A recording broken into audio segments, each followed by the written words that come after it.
Welcome to Manufacturing Talk Radio. I'm Tim Grady. I am the host of the show. Lou Weiss is working on other projects today, and I am meeting with Nancy Lemaster, who is the committee chair for the Institute for Supply Management's Hospital Purchasing Managers Index Report. I'm always excited to talk to Nancy because the hospitals are the first point of impact for any crisis, and as you know, we have been following COVID for quite some time. Nancy, welcome back to Manufacturing Talk Radio. Oh, thank you, Tim. Thanks for having me. So BA5 seems to be the current variant. What are the hospitals feeling, and what's our PMI number looking like? Well, our PMI number is in the growth range. It's at 58 versus 56.9. So we saw more growth this month. In fact, our growth numbers were strong across the board. Business activity at 56.5, so up 1.5%. New orders, 59.5, up 3%. So we've got, people planning to come in. And then if you remember last month, we had kind of a surprising contraction in backlog of orders. It was 48 and we weren't quite sure. But as we expected, that bounced back up into growth. So that came in at 53.5. So our growth numbers were all strong, but they were not driven by COVID. What we really are seeing across the country from our business panelists, their comments, is that although the positivity rate and the cases of COVID are up, and in some areas very high, those are not translating into hospitalizations, which is very good. It's where we were looking to go. I think it's the combination of the vaccine and the boosters, coupled with the fact that we have the antiviral drug now that people are taking when they do get COVID, but it's keeping them out of the hospital. So the growth this month was really driven by the shift into the elective procedures. It wasn't universal. You saw in the comments that some areas, the growth was much slower than they expected in that transition, but in general, that transition is happening across the country. And thankfully, I think, except maybe within a few rare spots, that growth is not driven by COVID. So we are seeming to get the COVID cases out of the hospital and hopefully keeping them out now. I got the sense over the last month or so that the supply chain managers in the hospitals are trying to balance their inventory. They're feeling a little more confident of products coming in, pharmaceuticals coming in, and they're trying to let where they have too much, they're trying to let that burn off a little. Is that what your respondents are experiencing? Yeah, so if you looked at the inventory number, at 46.5, it was contracting against this month. So they're not only are they kind of trying to stop building inventory, which is consistent with the inventory sentiment at 60.5 of being too high. So they are very much trying to right size. The challenge is, if you looked at that supplier delivery number, it's still at 62. I think it's 31 months we've had of supplier delivery, slowing. And in the comments, there's still a lot of frustration with a lot of product substitutions, but they've moved. It's not in the PPE area, and that's where they're really trying to reduce inventory. It's now in getting the supplies they need for those elective procedures. So you and I talked about the horrible contrast media shortage. That's the drug they use when they do CT scans. About half of that product comes out of Shanghai. And of course, with their shutdown, we've seen a really big ripple effect of that, to the point where hospitals have had to go into conservation mode, and in some cases use MRI scans instead of CT scans. So there's different areas, and I think that though the supply chain professionals are really working hard to minimize the amount of inventory they put into place, there's a lot of financial pressure on them, but they are, again, probably selectively building inventory based on what they are projecting that elective volume is going to be. Is it particularly challenging to project elective procedures, or is there enough historical pattern that they can get really close? It depends a little bit on the sophistication of the system. But, in theory, quote, quote, great theories, electives are scheduled, right? So if you're working kind of closely with your operating room and your cath lab, you're able to then start to see, not maybe 6 months in advance, but 6 weeks in advance, 2 months in advance, where they see those electives increasing. So I think one of the things that has happened, the silver linings we're always looking for in the pandemic, has been increased communication between the clinical departments and the supply chain group, and more focus on demand planning and really trying to get ahead of this. So it's not a knee-jerk response. They're starting to say, okay, a great example would be that conversation with the radiology department to say, are you guys looking to shift to more MRIs? Do I need the contrast agent for MRIs is different than CTs? Do I need to be buying more of that in this interim? Those conversations where probably pre-pandemic didn't happen until there was more of a crisis, like, oh, I need you to, we need this tomorrow, to better planning is what we're seeing and what we're hearing. What kind of demand is COVID at this point putting on hospitals, Nancy? I'm sorry, is COVID putting on them? Yeah. Well, again, I think it varies. You're still seeing patients with COVID in the hospitals, in the ICUs. I mean, it's not zero. But what I'm hearing from my colleagues is that it's a more manageable level, so that there is room for these electives to come in. And again, you might have a situation where, hospital systems are able to sort of focus that COVID volume in one area versus have it spread out in all of their hospitals. One area that's so critically important in the hospital industry is employment, staffing. We have talked about it. It has been under incredible strain. The clinicians, all the way down to the cleaning staff, have been under incredible pressure because obviously it's almost like working in a war zone and nobody wants to be right on the very front lines. That's a terrifying place to be. Right. How are they doing at the moment? So kind of unlike the manufacturing and service index, employment stayed in the growth mode at 54 versus 54.5. It didn't go into contraction, but from the comments, that it's still somewhat of a struggle.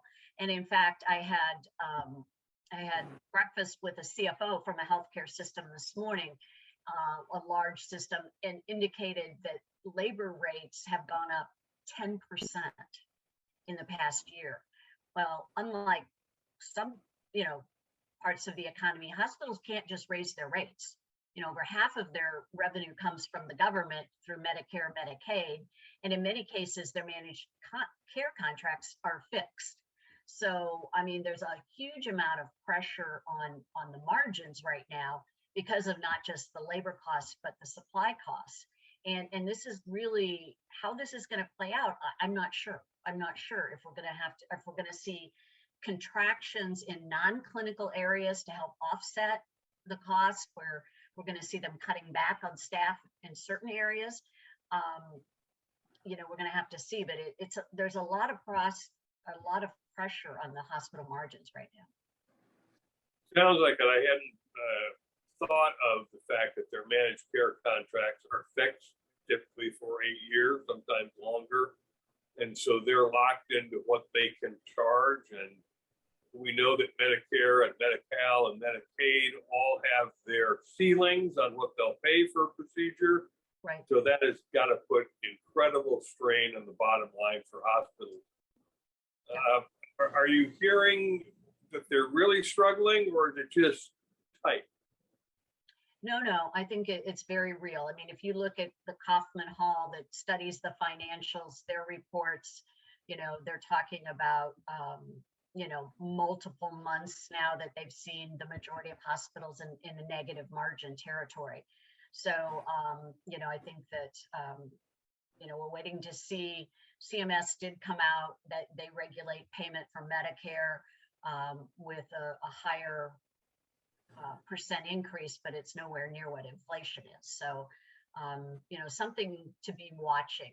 I do think, some of the silver linings, again, with the volume of COVID patients going back down, hospitals that were having to employ the very, very expensive traveling nurses, they're starting to be able to cut back on that. And I did do some research on one of our favorite topics about what's going on with nurses and physicians being able to cross state lines. And I found out some good news. More has been going on that I was initially aware of. What I learned was that, sometimes, what do they say? Necessity is the mother of invention, right? Instead of waiting for the government to do something, there have been a couple of an organization that's been created to develop voluntary sharing. So basically, we have what's called the Interstate Medical Licensure Compact, and states can choose to participate. And if they participate on the physician one, it's still, every physician has to be licensed in each state. They still have to go through that process, but they've created an expedited process and a single form. So instead of each state having its own form, the states that agree to participate accept a single form. And I found out that 34 states and the District of Columbia have now signed on to this Interstate Physician Compact to make it easier for physicians to get licensed in other states. And the Nursing Compact is even better. So on the Nursing Licensure Compact, what that says is if a nurse is licensed in one state that signs on to this compact, then they can automatically be licensed in another. So they don't even have to go through the licensure process. And 39 states have signed on to that. So we're seeing that the states, not necessarily the state I live in, but other states are working together and realizing this isn't in everybody's best interest. The one area where we're not seeing this happen, and where when we left the kind of emergency declaration phase has been hurt, is pharmacists. Pharmacists still have no compact. They have to go through the full licensing process in each state. And as we know, getting pharmacists is difficult. 6 years of training to become a pharmacist. And then getting of those that become pharmacists, those that want to work in hospitals versus at Walgreens or CVS, is a very small subset. So there is a group actively trying to create something like either the medical compact, where you have expedited licensure, or the nursing, where they actually recognize licensure of another state to streamline. But, I think when we talk about employment, these are some things that can help ease some of the burden in the clinical end. Now, it doesn't get at your housekeepers and your food service workers, et cetera, but at least in our most clinical end, and where you can argue physicians and pharmacy, and even, nurses that take longer to train and create that labor pool. So that's some good news that I can share that we learned since our last talk. That's really exciting news. I'm glad to hear that is taking place, and I'm not surprised that it is either a nonprofit or private enterprise that has initiated it to make it happen between the states. That's terrific. I really appreciate you looking into that, reporting it to our listeners and viewers, Nancy. Thank you. Not a problem. So, on the supply side of the month for June, we talked about the inventory. I think consistent with what you heard in the manufacturer or the service, supplier deliveries are still slow. In fact, I looked 31 months, they've been slowing, and various slowing faster, slowing slower, but the number's not good. And 32 months of price increases. We saw still in the growth range. We saw a big jump in pharmacy again this month, up to 67 from 63. And if you remember, probably 3 or 4 months ago, that number was down in the 53s. I think some of that is probably due to the shift in more electives where you're seeing, an uptick in demand for anesthesia gases, contrast medias, some of those things that have been in short supply. But overall, prices still at 76, 70 down slightly from 78.5. So, a lot of pricing pressure. As you said, I think people are trying harder to manage that inventory. So they may be building in a few areas where they anticipate problems, but overall trying to hold that down. And we'll see. But I think that that's kind of the direction we'll see the next couple months, burning off of PPE, judiciously increasing some of the areas where we believe there's going to be continued ongoing shortages based on often, right, the basic raw materials generally driving that. Yes, I'm sure that in addition to wage increases, there's increases across the board in all supplies to hospitals, like there is in everything else. Nancy, what's happening with monkeypox? Are any of your respondents commenting on it or alarmed by it? It's not hitting the radar yet at the hospital level. What I've read about it, I'm hearing about it, is there is an increased focus in getting the vaccines out, especially to community health clinics, to making physician offices aware, encouraging people who are at high risk for developing it, who've traveled. We know, again, it's not casually communicated or transmitted. It's got to be through bodily fluids. Trying to reach some of those populations and really focusing on getting them inoculated, getting the vaccines out there, getting those in place. But I'm not hearing anything about that making its way into the hospital-based system yet. Okay, so this is unlike COVID. This is not an airborne virus. No. That's good. It is, and right now they believe that the vaccines that they have are looking pretty effective. Although I've read that the virus has mutated, and so again, the World Health Organization is keeping a pretty close eye on it, and hopefully will follow their lead and make things available and try and get it's that fine line, right? You don't want to panic people that aren't at risk, but you want to communicate with those who are and get them the preventative help that they might need to prevent them from getting this disease. Nancy, are your respondents feeling a little more comfortable in their operations? We've talked about a lot of challenges that they have. What are the positives for them? Yeah, it was interesting. I was doing the initial release of this report this morning, and one of the questions I got was, the numbers look better, but the comments sound pretty frantic. And there was some truth to that. A lot of people it's just a crazy mess out there.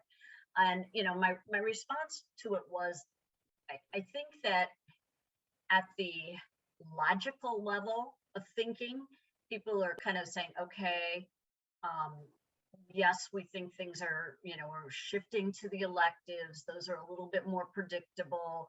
We're working to control our inventories.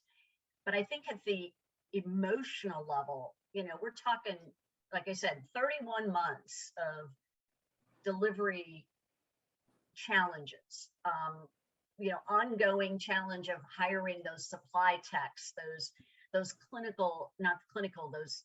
frontline workers, making sure you can retain your purchasing agents and your analytics team. And what I felt was just people are really tired. They've gotten better at this. They logically, and you see it in the numbers, it's getting better, but in the comments, you really felt the frustration and the weariness of what next? If we fix contrast media, then what? And I think that's a normal feeling, right? I think it was really telling. Last month we talked about the comment where a couple of the systems were like, we're really getting better at troubleshooting of finding the subs and the subs for the subs, and we're protecting the clinical people from the disruption. But that doesn't make it any easier on the supply chain people, right? They're working hard and harder to be able to balance all the plates and get the right thing. So that's what I picked up, a little sense of weariness, like really when? But they're resilient people. We see it over and over, right? Kind of dig back in, they figure out how to make it happen, and we keep taking care of patients. Yes, it really is quite remarkable. We spoke with Tom Derry, who is the CEO of ISM, at the conference, and I asked him, what is the supply chain manager feeling like now? And he said, really, it's been 2 years of working at Mach 2 24/7 with your hair on fire. Yeah. It has been a real grind. So I agree with you that we're seeing some exhaustion, and now we're kind of looking for some relief, and that appears to be on the horizon. Not quite fully here yet, but it's been a pretty good summer for most, and we hope by the fall and the holiday season it's really uplifting. Nancy, I really appreciate the time you take to share with us what's going on in the hospital arena. As I said, that is the front lines of healthcare for this country, and we appreciate getting your update. Thank you, Tim. Thank you for having me. Always appreciate Nancy Lemaster, who is the committee chair for the Institute for Supply Management's Hospital Report on Business. And while you're looking for that information, you'll find it at ismworld.org.